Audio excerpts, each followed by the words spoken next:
तो विनय सिंह जी, क्या कहेंगे आज इस पेंशन के कार्यक्रम को लेकर जो मुख्यमंत्री ने लागू किया है? मिश्रा जी, बहुत बहुत धन्यवाद। जितने भी पैनलिस्ट बैठे हुए हैं सबको बहुत बहुत बधाई, बहुत बहुत शुभकामनाएं। ऐतिहासिक दिन था कल का। वैसे तो कहते हैं कि शनिवार का दिन बहुत अच्छा नहीं होता है। कुछ लोग कहते हैं कि शनिवार के दिन अगर कोई व्यक्ति ज्वाइन करे तो बड़ी लंबी सेवा चलती है, मगर मैं आपको बताना चाहूंगा कि कल 17 साल बाद भारत ने इतिहास रचा क्रिकेट के। T20 का वर्ल्ड कप जीता और 17 ही साल बाद 18वें साल में हम लोग लगातार लड़ते लड़ते इस ओपीएस का जो हम लोगों को कल शासनादेश जारी हुआ, ये भी 17 साल बाद ही जारी हुआ। 17 साल के एक बहुत बड़ा समय था जिसमें हम लोग लड़ते रहे, शाही जी लड़ते रहे और कई संगठन लड़ते रहे इसमें। और जो हमारे बहुत पुराने संगठन थे उन्होंने इस पर ध्यान नहीं दिया। अगर वही सब ध्यान दिए होते तो शायद हम लोग इन स्थितियों में ना होते।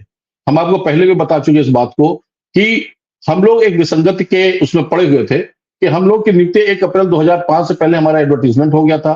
3-3 महीने की 2 ट्रेनिंगें हो चुकी थी। फिर भी 3 माह का समय था, मुलायम सिंह की सरकार थी।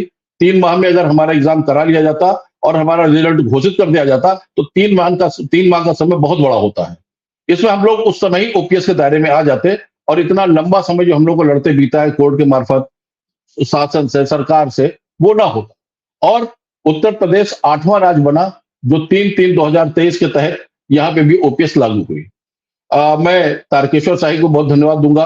ये हमसे उम्र में बड़े हैं, जितने अधिकतर नेता हम लोग साथ के हैं अधिकतर हमसे छोटे मत। तारकेश्वर जी हमसे उम्र में बड़े हैं और मैंने तारकेश्वर जी को देखा, जब भी मैंने देखा फोन किया, कहाँ हो, पता लगा दिल्ली है। हमने कहा यार तुम कभी गोरखपुर कभी दिल्ली, दौड़ते भागते कई बार हम लोग पास आए, घर पे हमारी यही जहां से बैठ के डिबेट कर रहा हूँ, यहाँ पे वार्ता हुई तो लगातार ये भी लगे रहे। हमने पूछा कहा, पता लगा मिश्रा जी आपके पास बैठे हुए हैं। तो ये कहीं बैठे नहीं शांति से, इनका एक वो था। और इन्हीं की देन है कि 3-4 संगठनों को जोड़ के, माध्यम का संगठन था, मेरा था, खुद तारकेश्वर जी का था और एक शैक्षिक महासंघ था, सबको जोड़ के एक मोर्चा बनाया और सामूहिक रूप से हम लोग के साथ इसको लगातार सामूहिक रूप से लड़ने का प्रयास किया।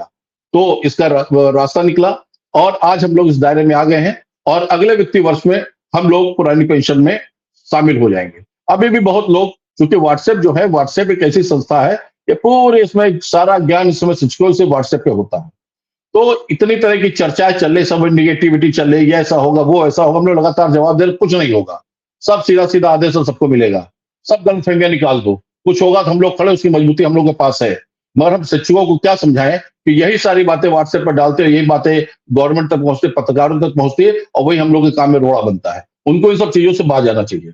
और हम आपको बताएं कि लगातार अगर ये बात जो हमारी पिछली बार भी मैंने बताया था वित्त मंत्री से हुई थी, आधे घंटे वार्ता इस विषय पर हुई थी। मैंने सारी बात चूंकि गोपनीय रखने की बात कही गई थी, वहां से मैंने तारकेश्वर शाही जी से 2-3 लोगों से मात्र ये बात कही थी कि भाई ये बात हुई है, इंतजार कीजिए।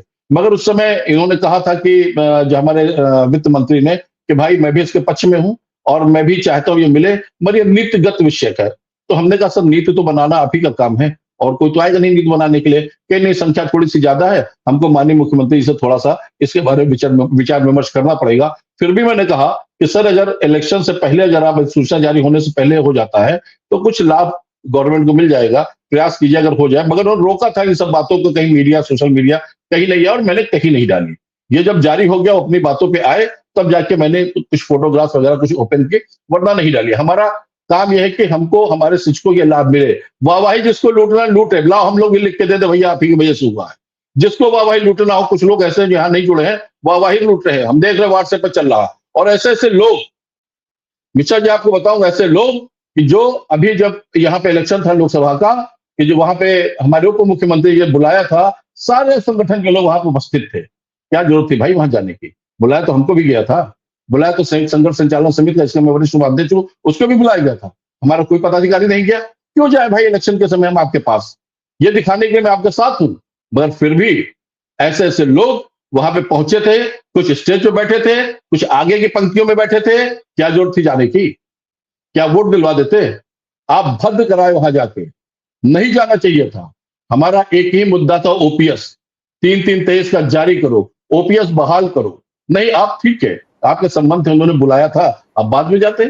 तो ये सारी चीजें हैं, क्योंकि दिक्कत होती है हम लोग में। हम लोग बहुत क्वालिफाइड, बहुत चर्चित लोग हैं